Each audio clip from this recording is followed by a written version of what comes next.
Okay, cool. Good morning, afternoon, evening, or whatever it is for you. I'm Brent, an author, amateur world builder, writing educator. You can find me at werewolf_doctor on Threads, Instagram, Patreon, Ko-Fi, and YouTube, as well as here, or werewolf-doctor over on Bluesky. Links will be in the chat once I type that in here. And also on or in the description if this makes it to YouTube. Some, but not all things I take over to YouTube. So today, I was going to work on some stuff for this area of my Junction multiverse called the Faire Lands, but I think before that, because I had to take one cat to the vet, and she is a bit of a she has dainty little feet and the solid build of a linebacker. I had a thing pop into my head for if I ever get a chance to be part of a any kind of PvP type game. So I figured I would actually play around with that a little bit instead, at least to start off with. May switch over to the world at some point in time because I want to try to get as much of the Faire Lands done as possible in the next couple weeks before I am done with the semester, so I can get some hard copies and all that sort of stuff put together before the big between semester break. So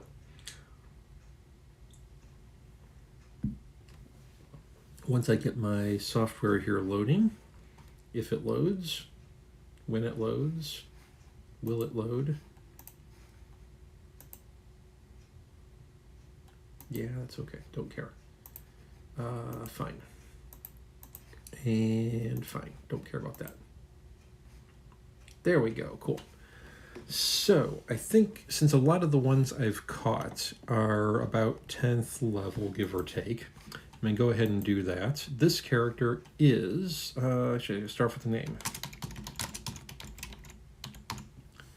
There we go. That'll work. And then we're going to do the 4d6, all that good stuff. Yes, allow multi-classing. Yep, cool. We'll go with that. Awesome. All right. So basically, this character is a sort of gag character. I'm going to go over to, where's the description part? Let's do that part first. Alignment, irrelevant. Don't use alignment. I generally don't like using alignment anyway. Don't care about deity or any of that stuff. Let's say this is going to be about 5'11". Weight, I don't really care. Eyes, whatever. That doesn't really matter. Okay, so this character is going to, because of the cat we had coming in.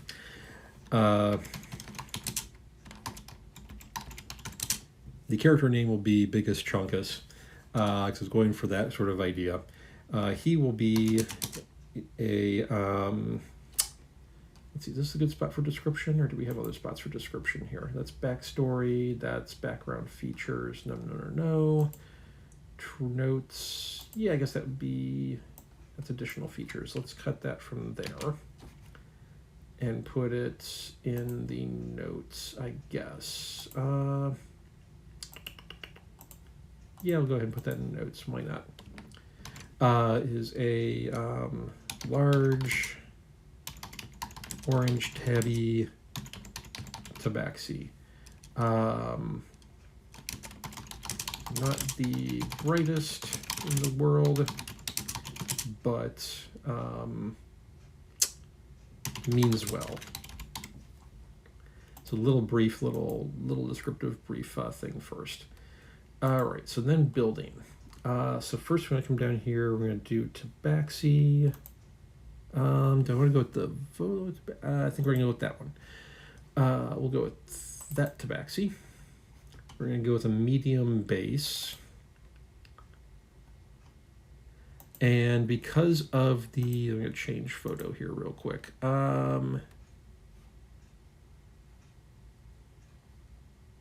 Yeah, that's going to be what we're going for, I think. That'll work. Cool.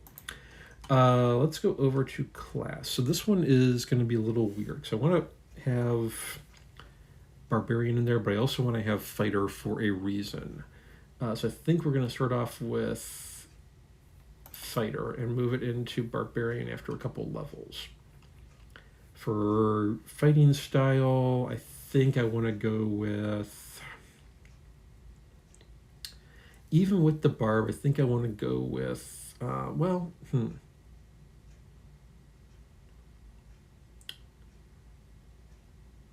Yeah, I think I want to go with 2-weapon, even with the barb,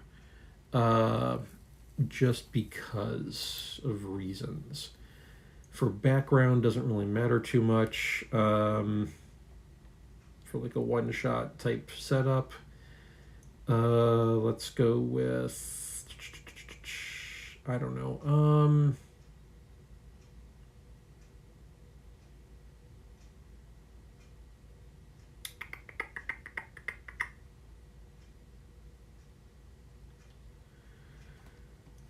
Acolyte, no, none of those things really fit work. Maybe.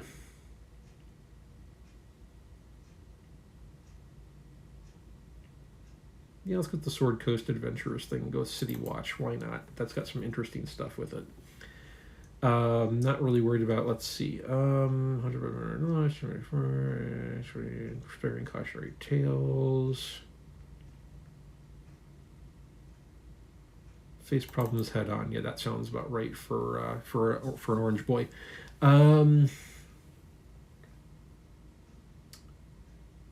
Let's see. That's enough of those, I think. Ideal.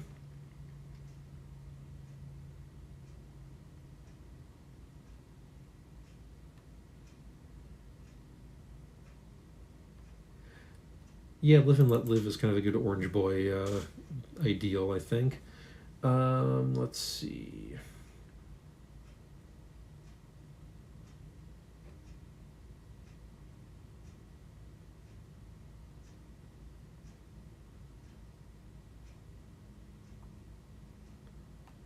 That'll work. I would like to my life for people I serve with. Yeah, sure. That will do.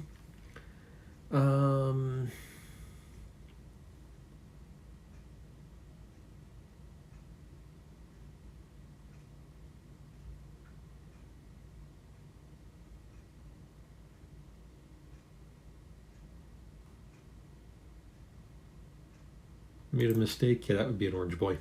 That'll work. So ability scores, we're going to do a random roll and move things around as needed here. Okay, so Barb Warrior, that's going to be something along there. So we're going to move, I think int 8 is good. We obviously want strength fairly high. Charisma is going to be fairly big. Wisdom may not be so much. We're going to drop wisdom a little bit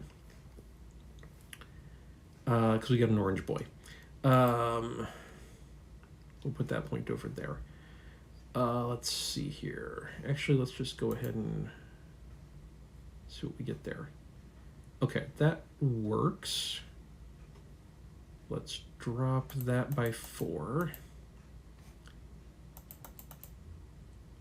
Up that. And we'll leave that where it is. Okay, cool. So there we're going to up, we're going to go con. We're going to go strength because he's a big boy. Doing strength again isn't going to do a whole heck of a lot, so let's go with dex. Why not? And he's a charismatic boy because he's an orange boy. We'll drop int 1 more, down to an 8. That sounds about right. Wisdom 9 sounds about right. Yeah.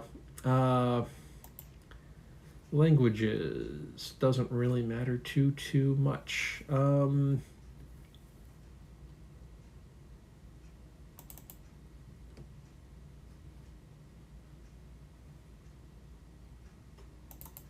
Yeah, languages don't really matter all that much for the purposes of this type of figure. We'll take a I don't know. Yeah, let's go with goblin. Why not? Talk to the gobos. Proficiencies. let's see. I think intimidation, I guess, and acrobatics. Why not? Actually, not intimidate. Yeah, let's go with survival rather than. It doesn't really matter too much. No feats yet. Okay, cool. No magic because he's a flippin' fighter at the moment. Cool. So that is our base. Let's save that. Yeah. Drop it over here. Let's see. We're going to up that a little bit because I want to bring him up to... Because at 3 he gets the rune. He gets the option. So the reason I wanted fighter in there was so he could get rune knight, because rune knight feature, or one of the rune knight features, is Giant's Might, where they for 1 minute can become large, and yeah, it's extra damage that thing, but he becomes more of a chunk in that regard. So that's the big reason for throwing that one in there. It's more flavor than anything else. Yeah, I pick up some proficiencies and things, but it's not a big deal for the purposes in question. Let's see. I think. Let's see. Cloud. Actually, Cloud Rune I kind of like. Yep, we'll go Cloud Rune. It's transferring damage to someone else other than the attacker. What was Frost again? +2 to all ability checks for strength and con. Advantage on animal handling and intimidation. But it's an orange boy. So I think the stone rune where you can charm somebody might be the way to go. It'd be the big Puss in Boots kitten eyes. I think is definitely the way to go with that one. Yeah, I like that. That's definitely going to be in there. So let's see where that puts us. Let's preview a sheet. That's a third, so we got 7 more levels to go here, which we will throw in there definitely.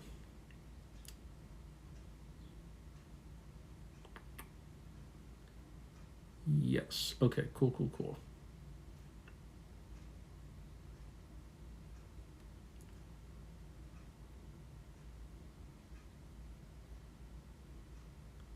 Nothing weird, nothing strange. That all looks good.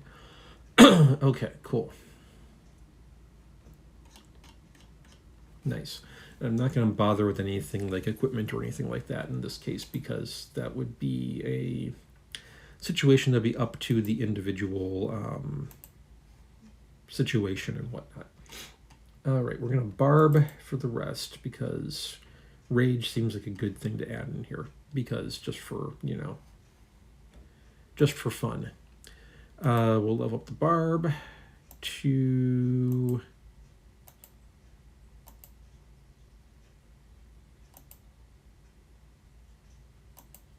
Put the barb up to 7. Yeah, it means you only get 1 feat, but that's okay. So what path do we want for the barb? Ancestral Guardian might be...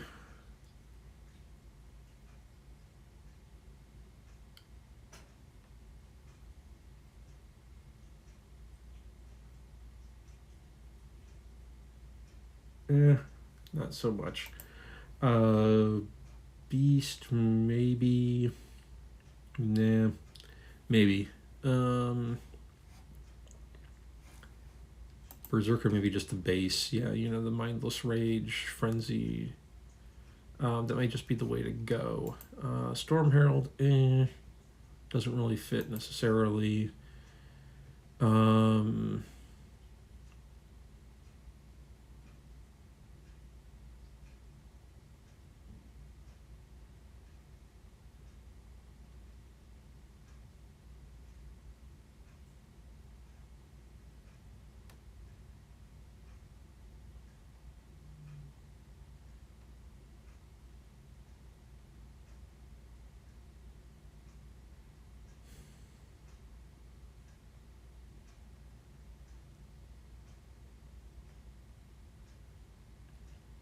Aspect of the beast, possibly. Zealot doesn't really seem to be... No, that wouldn't really fit.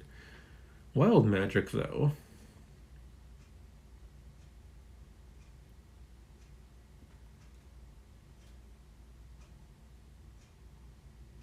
Could be fun.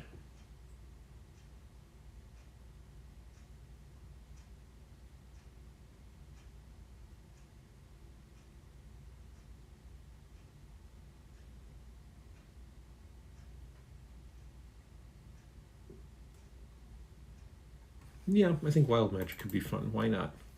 That kind of fits the Orange Boy aesthetic, too.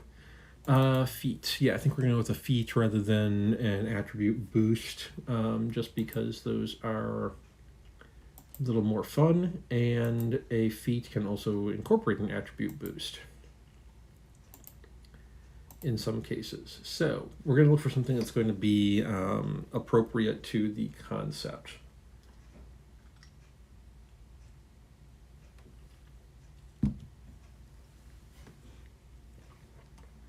Obviously, armor is probably not going to do it. Alert could be,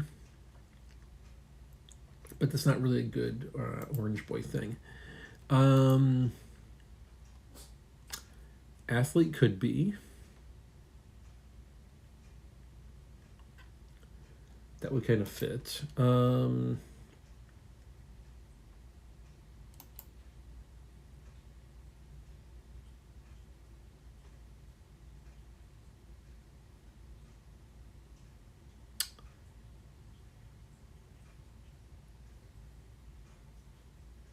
That could be a good one. Let's see. No, I don't really want that.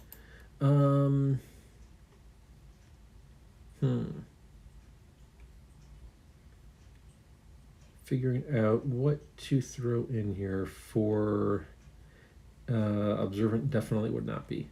That would not be an Orange Boy thing. I think I'm going to throw dual wielder rings. I took the 2-weapon fighting, and this gives a little bit of bonus to a little bit of extra things to that. It's not massive, it's not major, but this is a fighter barb, so their job is basically just to beat on things anyway. So base equipment, I'm going to go with a. I'm not really going to go with massive equipment here, but.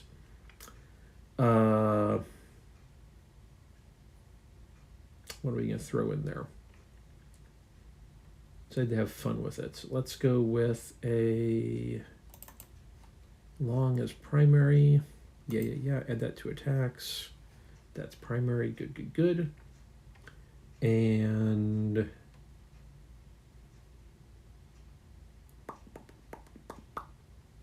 let's go with a. Just for fun, we'll throw hammer in for second, and we'll put that on a equip secondary, if it will let me. Yes, okay, cool, it will let me. Awesome. Brilliant. So that's nice, quick, simple. Let me see what this comes out to in terms of a as far as interest goes here. We got feral instinct, we get a wild surge whenever we rage. With a DC 16 saving throw for effects. We got bolstering magic.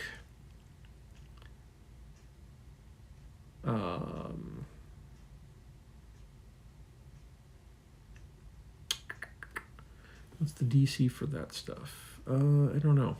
There is no DC on those. So I think what we're going to do real quick is come back to the ability scores. Swap out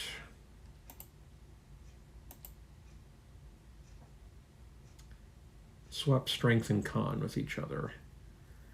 I think that's going to work there. Cool. Proficiencies, all good. What do we have for proficiencies? Okay, cool. Yeah, that looks good.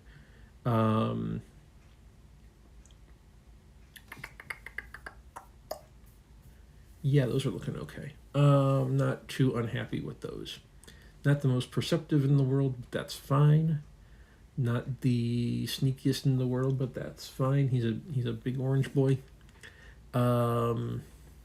He's not about the sneaking around type. Decent AC, not the best, but not awful either.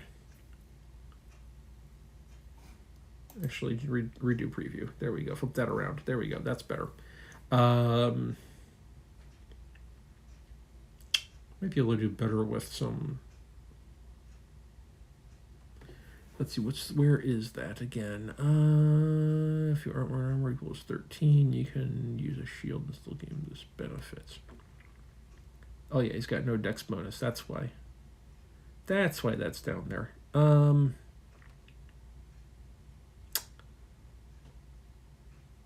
Yeah. What's the charm thing? DC for the charm is a wisdom save based on con. Okay. So let's go ahead back here real quick and there and swap those around. That'll work. Whoops.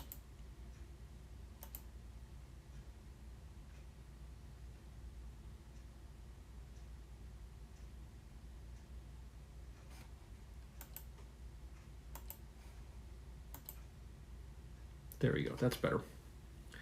Let's go with that. Let's re-preview that. Okay, cool. That will work well, I think. Let's see, what's that do for him? He's going to get hit a fair bit, but he's also going to be raging a lot. So that's probably going to be, that would probably be the good thing there. May not be the most put together in some respects in terms of like min-maxed for, that sort of thing, which is okay. Don't really necessarily need that, but he's also not going to be a big, he's a one-shot concept character rather than anything else. So, because his purpose is to be a, exactly what the name says, or what his name says.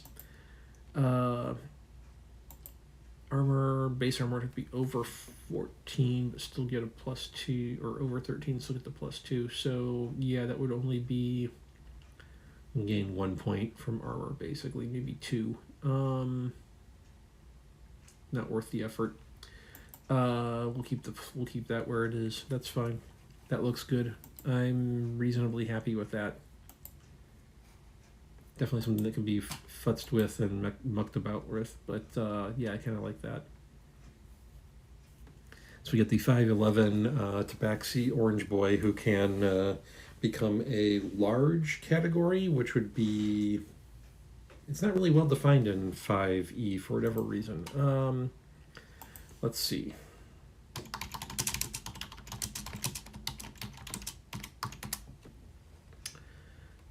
About 10 to 15 feet tall. So he'd be, so roughly speaking, is an estimate.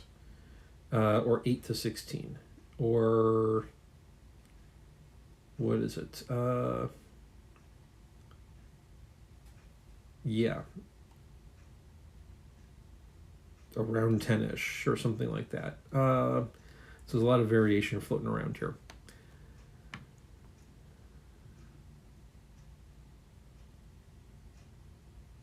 Let's see, human, a large fits a 10 by 10 foot area, maybe, or something like that, which is kind of annoying. That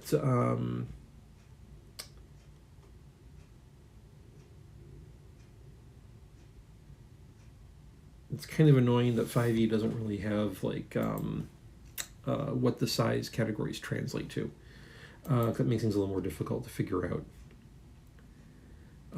So looking through this, he's not very good with animal handling or arcana, or he's okay. He's not so great, not so bad at deception. Pretty bad with history, pretty bad with investigation, nature, and medicine, and religion. Performance, persuasion, intimidation, deception, all break even.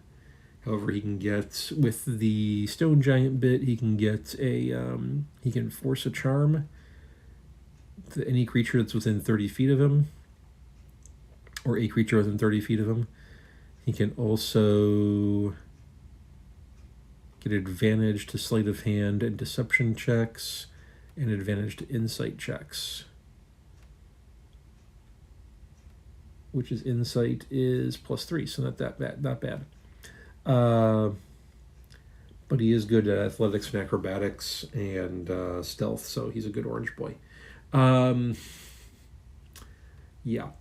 And of course, we can add some items and magic devices and that sort of stuff to kind of increase or modify that. Yeah. So just a fun little exercise on my part, just for the hell of it. Nothing major. So what I'm going to do for the remainder then, there's a fun little 30-minute exercise, which is about typical for base character creation, not counting backgrounds and histories and all that fun stuff. So what I'm going to do for the remainder of this time is work on trying to get some stuff done for things. I have a whole bunch of notes. I've typed up a whole bunch of notes, and I just need to kind of convert those notes over into things that are actually readable by most people beyond me, because the whole point of writing these things is for other people to see them and use them, not just me. So what I'm working on now, or one of the ones I'm working on now, is what I'm calling the Faire Lands, and those are basically a area, a world, possibly a continent. It's not really clear what kind of it's an undefined landmass of 7 lands.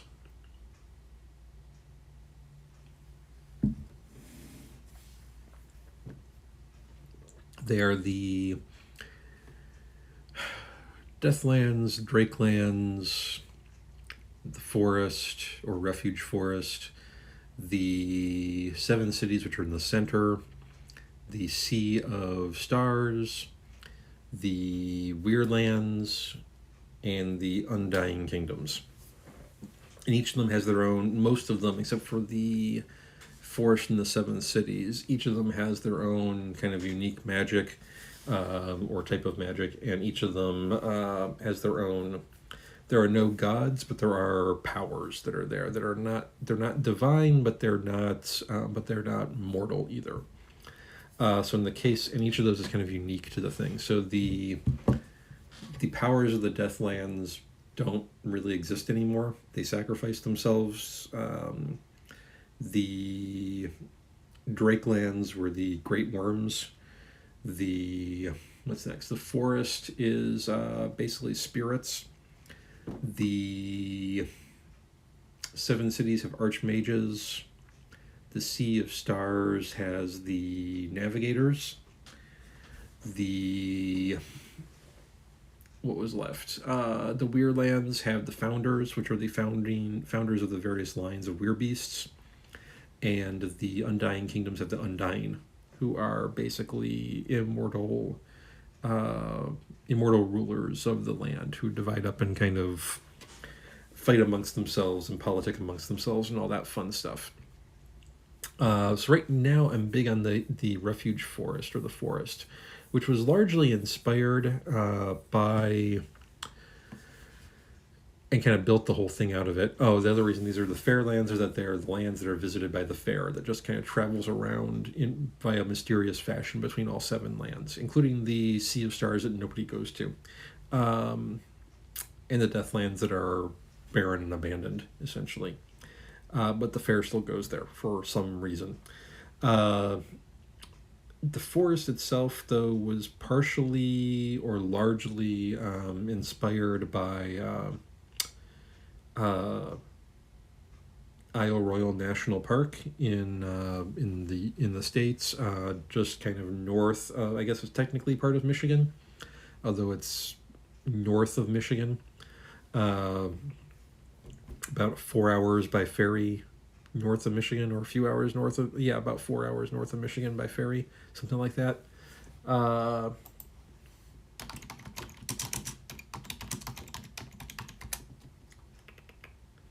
I believe it's something like 4 hours from Copper Harbor, Michigan, if I recall correctly. It was a long, long ride. But the park is now closed. So I don't know if they're going to give me information about that. We were on the Isle Royale Queen, which is not the smallest boat they have doing ferries, but not the biggest either. The Ranger 3, which is a 6-hour ride, was 3 hours, roughly three to 4 hours for the from Copper Harbor. Yeah, it takes a little while.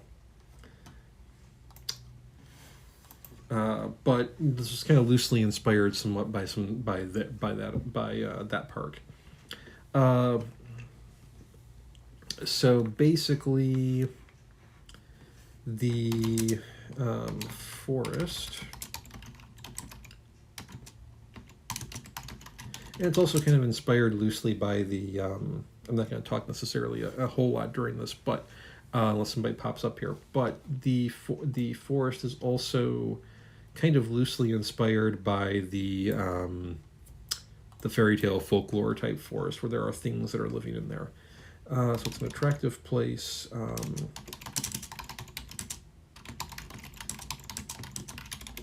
So in kind of if one is not careful, yes. It's one of those places that is still, there are parts of it that are like, yeah, to some degree, kind of the German dark forest. It's kind of got a mix of, there are parts that are kind of Lothlorien type that are very attractive, very kind of light, but also, if you're not careful, bad things can happen. There are other parts that are very Mirkwood type stuff. And partially, some of that dark forest type. There are things that are there. There are the powers that are there that kind of roam through, but there are also places that may randomly pop up. There aren't really settlements as such. There might be some, I don't recall if I had any villages. I don't think I had any villages. But there are there's a random hut that appeared, that is out there. You got circles of standing stones. You've got go along the trails and you find a random tavern out there, or a random inn, or that sort of thing. Basically, yes. You have things that go bump in the night. It's a good idea not to go off the trails, basically. But the trails there may be a few little hamlets, 70 people, 20 people, that sort of thing. Really tiny little places that aren't really, that are just kind of there. But it's one of those, definitely stay on the trails, or bad things can happen potentially. And don't disrespect the powers that govern the forest. And some of those are more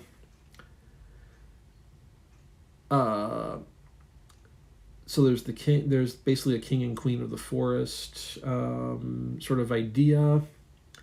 There's also the sort of some of those places are run by some of the powers, because the powers are basically forest spirits for all intents and purposes, that some of them retain that mantle continually and kind of roam around. Others can, while holding that position, that post, can choose whether to be actively wearing that mantle of that power or not at any given point in time. So you may have the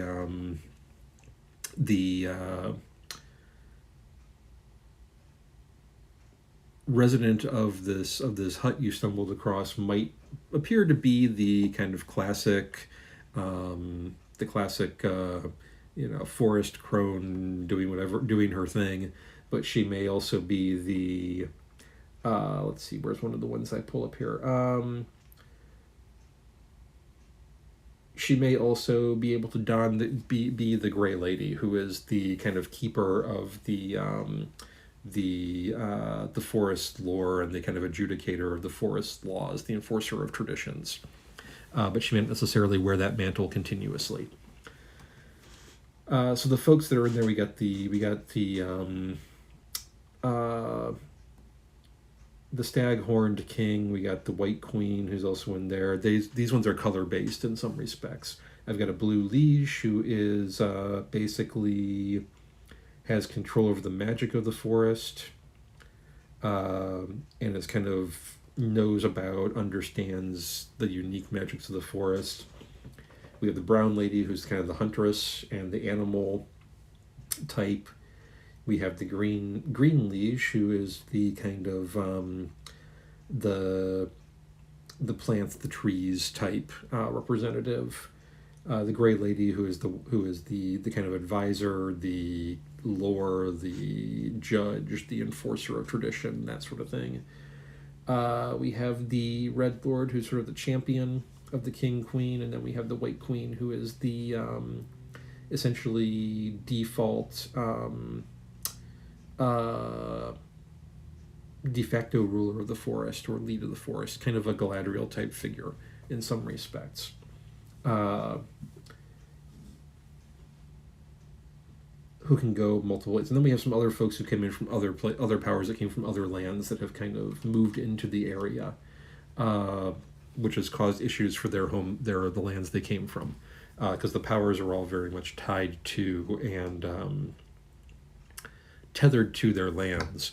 However, in the Drake lands, the Great Worms, some of them found ways to kind of break that tether and move themselves into other lands, and that's caused some disruption and other issues with the Drake lands themselves.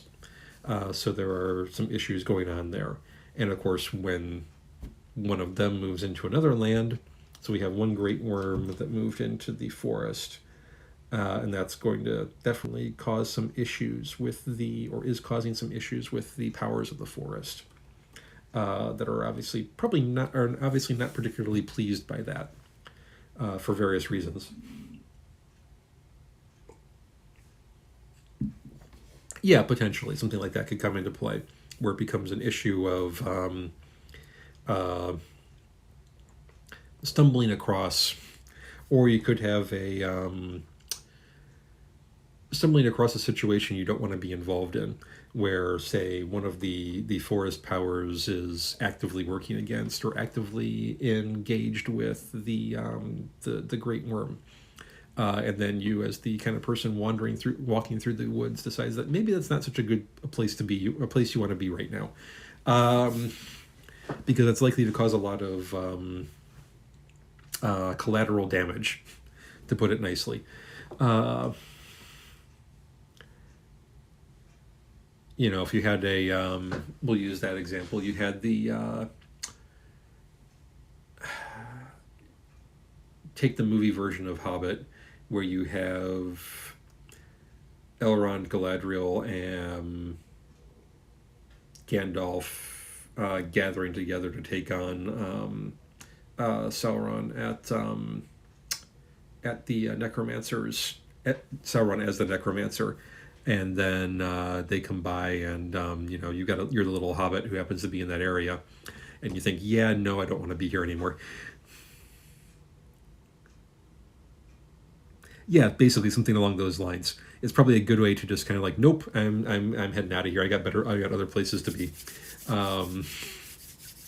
That kind of creepy inn about 100 yards back seems like a much nicer place now suddenly.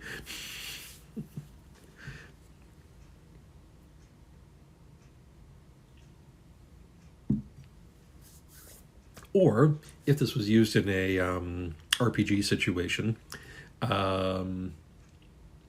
average party might go charging in just for the hell of it, because that's just what they do. The smartest choice is not necessarily the one that the players will go for.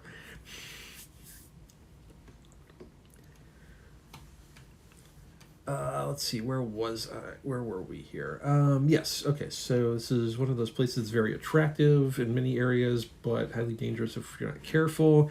Yeah, of course, because that always happens, in some way, shape, or form. There's always one who fails their wisdom save, and goes charging into things. Even so, many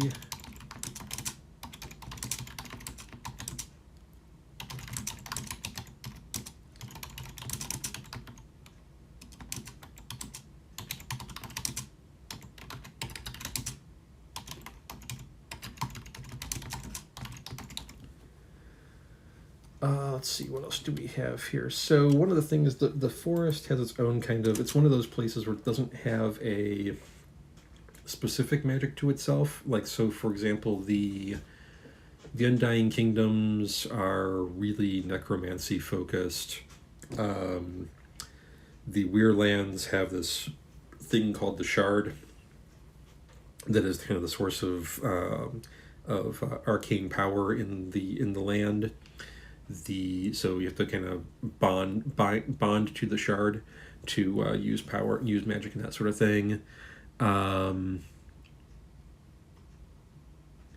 To some degree, it's got its own stuff to it, but it's not.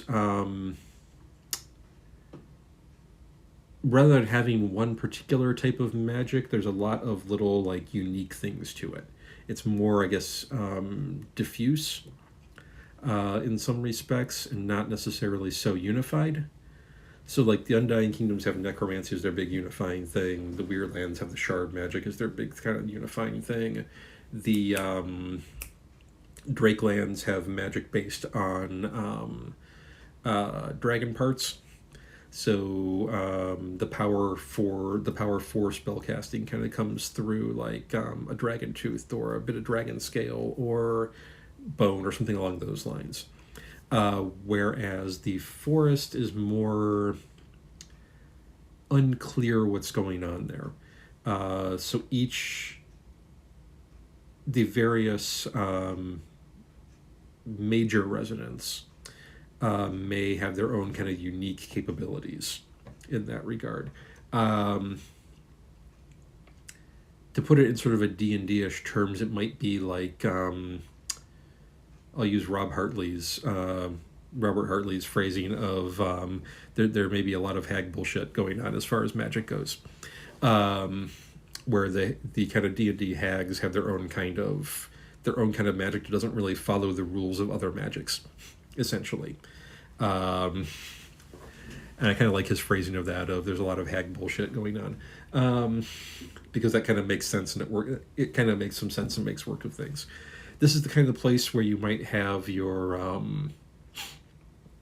Koschei. I'm probably completely murdering the Slavic Russian Koschei, or your Baba Yaga, or those types of figures who kind of don't necessarily follow they have their own rules in some respects, rather than or to put it in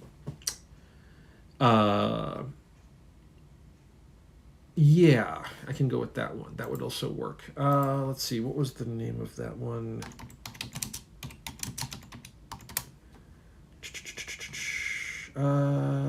Let's see, ACOTR.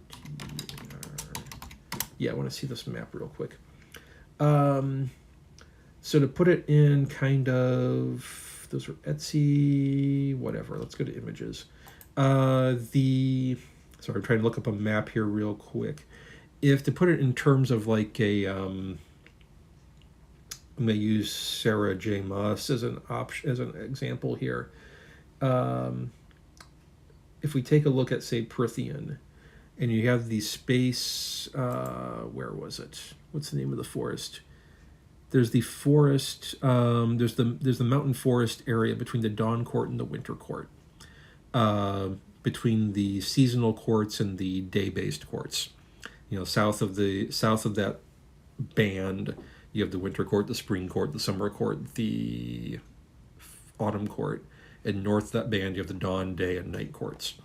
But in that band, you have like the Weaver and the other creatures that don't quite fit the rules of the rest of the lands, and have their kind of own powers that are there, and they can be good, they can be kind of neutral, they can be kind of antagonistic depending on what you bring to things and depending on their own kind of natures. Same kind of, I want to kind of get the same kind of idea for here. But because of this, I also want to add in that, you know, many of the rivers and streams, yeah, to some degree, kind of mixing a little bit of a bunch of different things together. Because I have a really eclectic background in mythologies and comparative religion and stuff, and I tend to grab a bunch of different little things here and there, and far too many decades of reading fantasy and others and mythology and whatnot, and little bits and pieces kind of floating all over the place, and coming together in strange ways. But so many of the rivers and streams are also going to have kind of some magical properties to them, as do some of the older trees, because of the sort of evolving, being created, growing in this, what's basically an extremely high magic area, that's going to kind of affect all of these things. Some of these might be, for example, they might have curses, healing properties, knowledge, or other effects. I kind of want to keep that a little bit broad in that regard, that can be kind of played with and worked with. Let's see, they're also all, this is just kind of a brief overview. Sorts of animals, plants, creatures, and beings. Some benign. Do you happen to remember who that was from?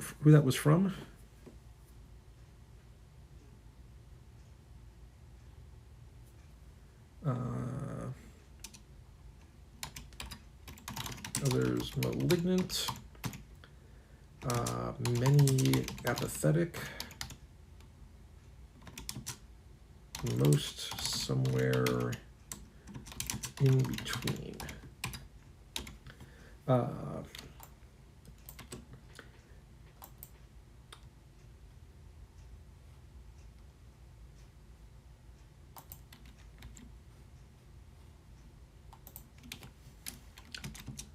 Okay. Okay. So it was a short story through Reddit fantasy subs. Okay. I may have to take a look. I'll take a look for that. Sounds like an interesting one. I've been playing a lot lately with the idea of the last maybe couple of years. I've been kind of playing with the idea, tossing around stuff with how background magic and such affects evolution and adaptation, particularly plants and animals. Just because it's kind of an interesting thing what I think is an interesting thing, at least popped into my head. And some of that also came from back about 3-4 years ago. I was working on my second book, which was basically building guides for like building magic and that sort of thing, and magic systems and that sort of thing. And one of the things I brought in was how that magic itself can potentially evolve over time, which is something we see in a few different fantasy areas. But this idea that magic can sort of adapt itself to changing conditions in the world. Which I think we see also in terms of how conceptions of magic throughout history and across cultures in our own world, that they that it kind of evolves and changes and shifts around a little bit in various ways. Yeah, I know a lot of places have done that. I've not actually seen Arcane. I'm not a League of Legends person, but or fan, but yeah, it's definitely something that is a fun thing to play with, because we can see how we see this both in historical views, in terms of what people were doing back in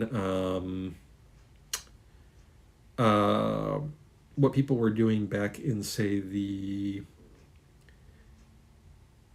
prehistoric and Bronze Age eras is rather different from what people were doing in and of course in different parts of the world as well. Somewhat different than what people were doing in, say, the to use European, the medieval, or even the early modern era. Even between those two eras, there's a lot of change and growth going on and evolution going on. And then those are different from what we see in the sort of 18th, 19th century revival with the secret societies and all of that sort of stuff. And all of that is different from what was going on in China, which is all kinds of different from what was going on in various parts of Africa. All that. Yeah, there's a lot of stuff going on in all of those things. You take a look at 19th century European magic versus like 19th century Chinese magic, and they're very, very. They have some similarities, but they're very, very different in how they put things together and how they work. The European tradition was very kind of academic spiritualist by that point in time. Definitely, as things go through. Whereas like late 19th century Chinese magic was still very much it had the spiritual elements, but also had a lot of but also was still very part of the martial tradition, and the kind of secret martial art tradition. You're thinking about things like the Boxer Rebellion and all that sort of stuff. Definitely, you got divine magic kind of disappearing in a lot of respects.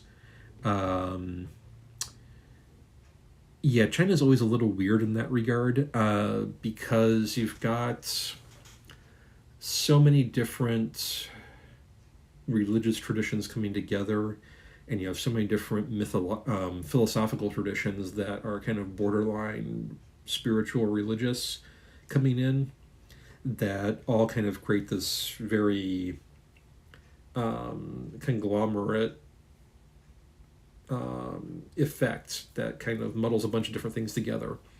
Definitely, because you've got on one hand, technically Confucianism is a philosophy, but it also has religious elements and creates the divine court, the Jade Emperor, all of that sort of stuff, as kind of this hierarchy, or incorporates all of that. But Confucius also started incorporating bodhisattvas and Buddhas, or the later Confucians, once Buddhism was introduced to China, started incorporating that into their kind of cosmology. And when the Taoists showed up, the Confucians tried to incorporate them as well, with the immortals and all that sort of stuff. And you got Confucianism, which is also technically a philosophy, but has spiritual religious elements to it. Buddhism, obviously religious. You've got all of the other stuff that's kind of floating around in there. And they all kind of come together and does all kinds of weird stuff.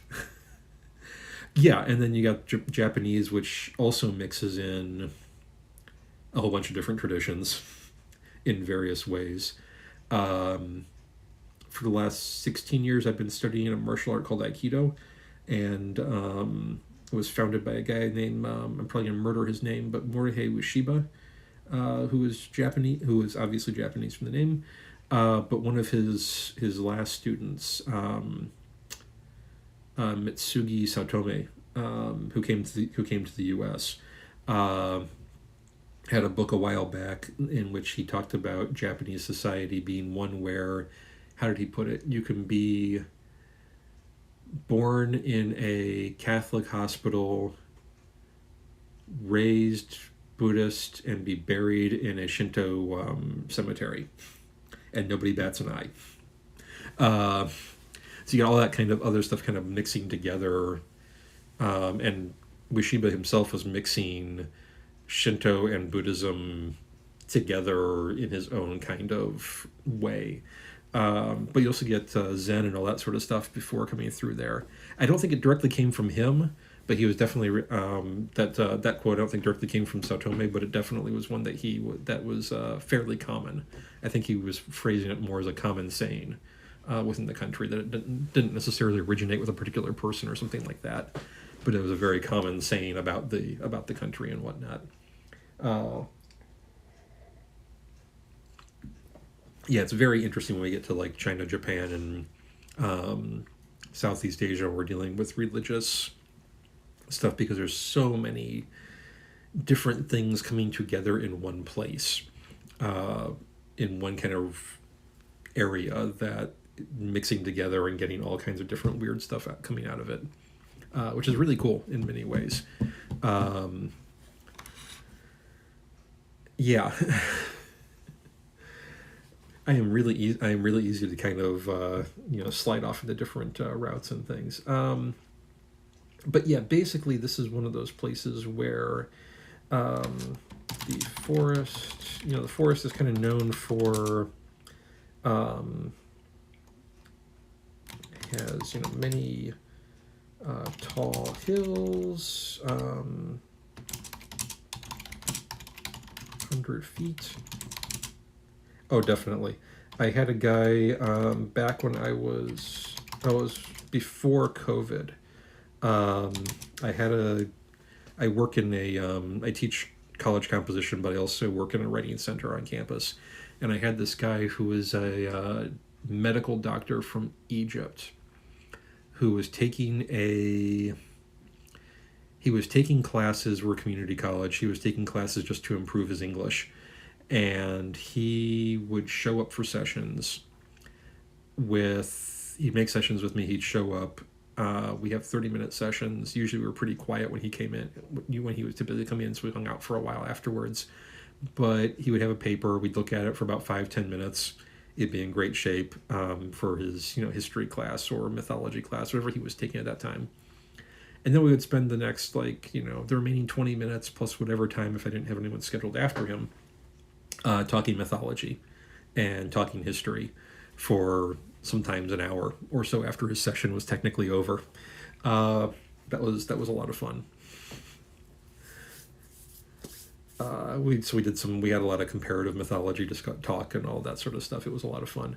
And I got into Chinese mythology, particularly back when I was, or got interested in it.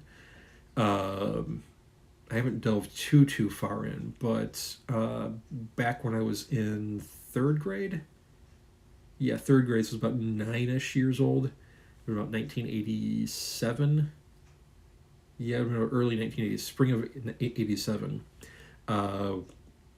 Somebody my dad used to work with at the time wanted him to come over there, and he was an industrial chemist working with adhesives at that point. And I wanted to come over to this particular factory or plant that he was working with, and so I wanted Dad to basically teach the folks there about window sealants and making them and all of that sort of stuff.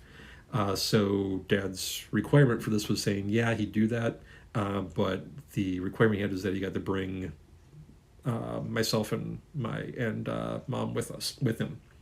So we spent about 3 weeks over in about 5 different cities. And as part of that, I kind of got a little hooked for a while on Peking opera and some of our guides and some of the places we went, and picking up a bunch of books in a series, a kids level series of there were translations of the Journey to the West, which was the big or Monkey King.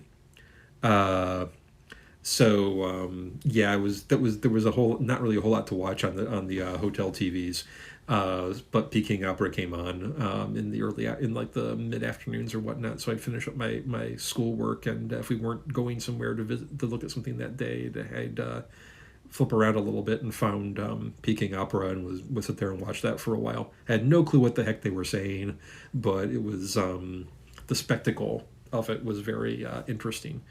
But as part of that, picked up a few books of basically kids' translation of, or middle grade, I guess, translation of Journey to the West with Monkey and Pig and all of those folks. And that was really, really lots of fun.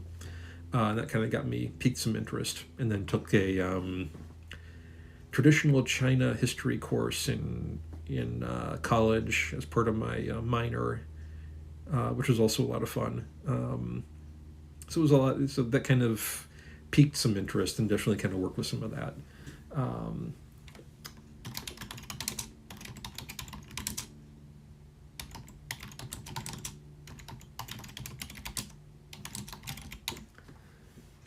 Yeah, so it was a lot of fun to play with and look into.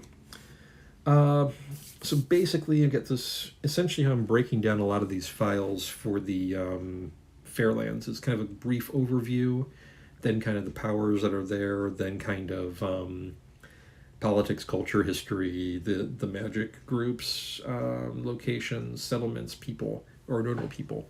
So right now, I'm kind of working on the overview bit, where there's this kind of just a quick little rundown and the warnings and all of that sort of thing. Let's see, so for some, it is a place of refuge, thus the name, and safety. Once they learn the forest's unspoken rules, I think is going to be how to put that, because it's not really this particular area is not really like it's basically a big forest. There's not really a whole lot of organization going on with it. Even the powers, while they're technically kind of organized and have spheres, they're not the kind of we're sitting in this place and kind of and overseeing everything. They're kind of the we're wandering around, we're roaming, or we are maybe one of us may be set in a particular place, but others are kind of roaming, sort of thing. So it's not really like an organized entity in that regard, or an organized kind of nation, culture, that sort of stuff. And many of them are kind of hands off. So long as people are respectful and don't, basically fuck around.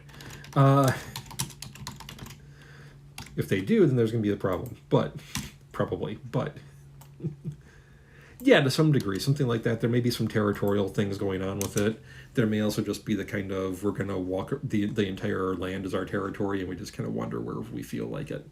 Some of the lands, the powers are very kind of direct. Like the Undying Kingdoms, the powers are very much, we are in charge, we are overseeing everything, do what we say. Others, like the forest, are very hands-off.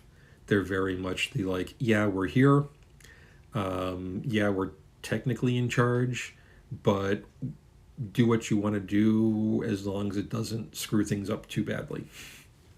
If it does screw up things badly, then, mom and dad are coming home. And bad things may happen will happen after that type situation.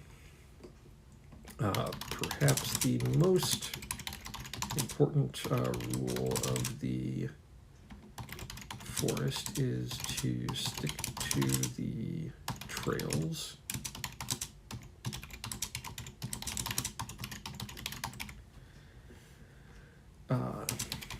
So unfortunately, for people who are trying to stick to the trails and such, the trails range from barely visible packed dirt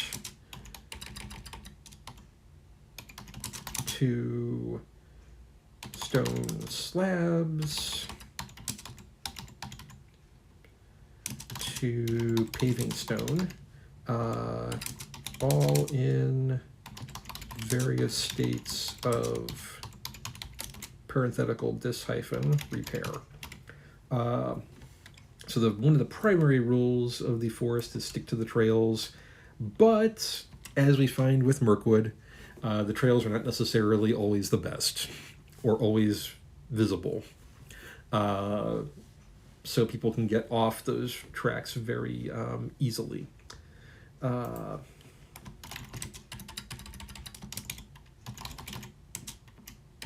If I can flipping spell today.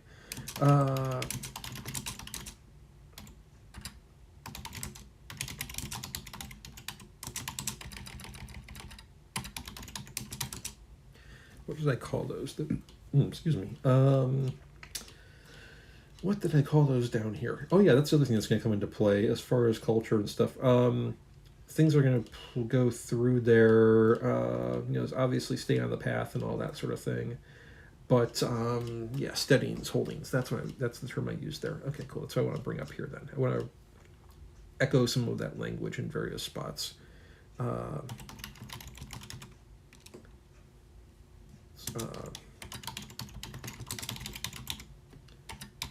But most settlements, such as they are single buildings. There we go. Cool.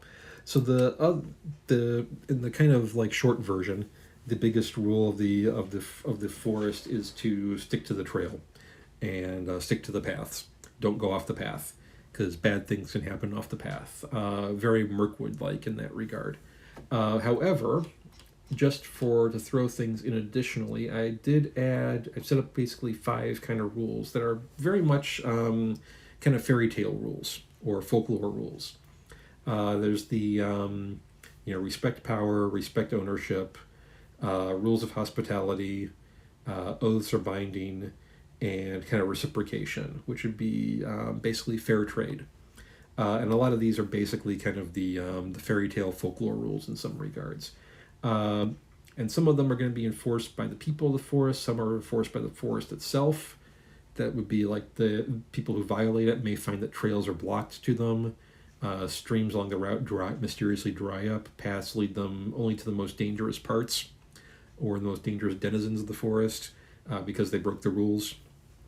Hospitality, basically classic hospitality, mutual arrangement, must be given when needed, whether requested or not, must be respected. Those invited in under its protection must not be harmed by the host through action or inaction. Nor may the guest bring harm to the host through action or inaction. Coinage may neither be asked nor expected in return, though non-monetary gifts may be accepted if offered freely by the guest with no expectation on the part of either party. That sort of thing. Where we get those kind of things we find in the kind of folklore and kind of that respecting the powers that be, respecting the things of the wood, essentially coming down to basically don't disrespect the things you find in the forest, because bad stuff will happen if you do. It's essentially what that's going to come down to. And then the stick to the path is basically just the common sense thing. If you wander off from the path, you get into bad areas, bad places. And like I said earlier, the forest is kind of one part, or there are areas that are very Lothlorien, very wonderful, very nice looking, but on the surface, but have potential menace beneath them if you don't respect the area. There are other areas that are very Mirkwood, that look dark, dangerous, nasty, but there may be bits of sanctuary inside them in different ways. So just a little fun thing to kind of am playing around with here as part of that. And then we have the spirits of the wood, who are basically essentially one of the things I put together, the powers for the Faire Lands, is that They are immortals. In most cases, they've been around for a very, very long time. In all cases, they've been around since the existence of the lands. But they may take different forms in different times. So, for example, if one happens to be killed somehow, probably through some kind of violence, then within 1 to 10 years, a replacement is chosen by the land and takes their place. So the numbers stay static for that particular land. In this case, because they're spirits, essentially, kind of, the spirits choose essentially a host, and that host can either be not manifesting the power, or they are the power continuously, but they may or may not manifest that at any given point in time. So they can kind of choose whether to be kind of donning the mantle of that title, which also changes their appearance when it happens, because they're kind of more the powers in the wood are more kind of archetypes in some respects than they are individuals in that way, if that kind of helps make sense of them, versus like the great worms, who are just big ass dragons, big ass really old immortal dragons.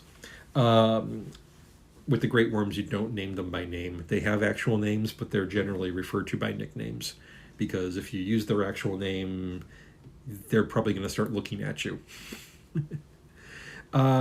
Yeah, something along those lines. That, I don't know necessarily entirely cursed, but something along those lines. Yeah, they are very, they're not divine, but they're very close to divine in terms of capability and that sort of thing.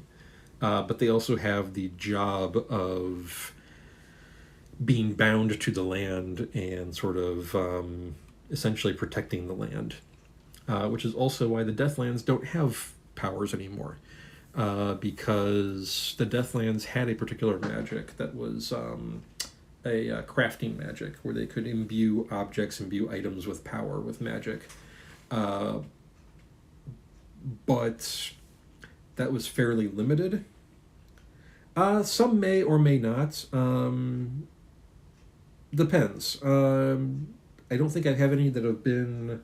I don't think I have any that are young enough to really have that kind of situation anymore. Because I think I've made most of them very, very old in terms of these things. But it's not that common for a power to be overthrown, if as it were. The Deathlands is a notable exception, where the powers were all wiped out. Basically, the magic of the Deathlands originally was essentially crafting, where they were imbuing items with magic and power. But this was fairly limited. It took time, and it was not something that everybody could pick up. So some people found a way to make pacts with beings from beyond the world in order to gain power, kind of like the D&D Warlock class. The problem this had was that it started having detrimental effects on the land. It started negatively impacting the land itself, which is why the Deathlands are now barren and lacking in life and water and all that sort of stuff. Eventually, the powers of the Deathlands, I don't know what I called them. They were the let me see here. Are they in here? Yes, they're up here. The powers of the Deathlands, who were called the Crafters, the 7 Crafters, basically sacrificed themselves to cut off these connections, these paths to other worlds, and other beings of other realms. So they basically did themselves in order to save the land, or try to save the land. As far as outsiders are concerned, it didn't work. But they had, a number of them had secretly hidden people, hidden residents of the lands in places that would be safe before they did this. So that there are actually some survivors. There was actually a surviving culture in the Deathlands. It's just hidden beneath the surface, literally, and figuratively, as the case may be. But that currently has no powers because they sacrifice themselves in order to try to give the people of the land and the land itself a second chance.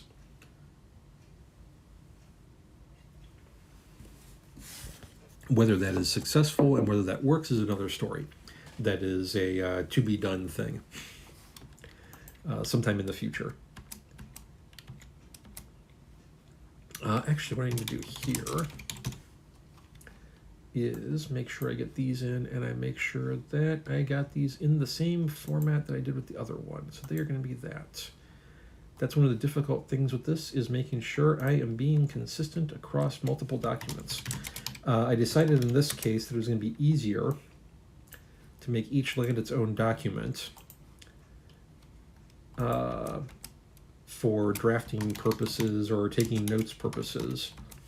But unfortunately, the downside of that means I have to go back and make sure that I have them all formatted the same way as I start converting those notes into readable text. And that's... Plus, it's also the little annoying side, or the little back of my mind annoying stuff, because I am my editing background saying that consistency across different parts of the document, or across the or across multiple documents in the same series needs to be followed. I think here, so we have all of them. And then we have foreign squatters. That sounds like a good way to go for the ones that came from other lands. I like that. So those will come in there. That means I need to update my table of contents. The entire table, go for it. Excellent. And that looks good. Nice. And then let's make those that color again, because I'm not done yet. Beautiful. Cool, that's looking good. I like that. I think I'm kind of at a good spot, and I'm getting a little on the hungry side, so I'm going to go ahead and take off and kind of end here. I will reiterate briefly. I am Brent. I am a amateur world builder, author, and writing educator. You can find me as werewolf-dr. on Threads, Instagram, Patreon, Ko-Fi, and YouTube, and as werewolf-dr, dr that is, on Bluesky. And links are in the chat, and I will put them in the description when this makes it to YouTube. And on that note, what I'm going to do is, once I get my stream manager back up here, I am going to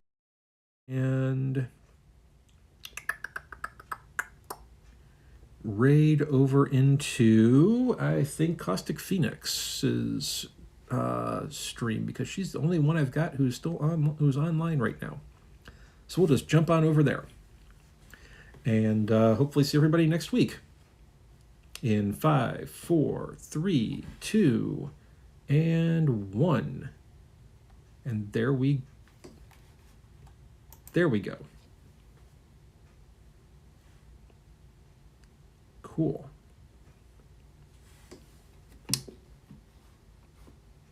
Elevate it nicely where the film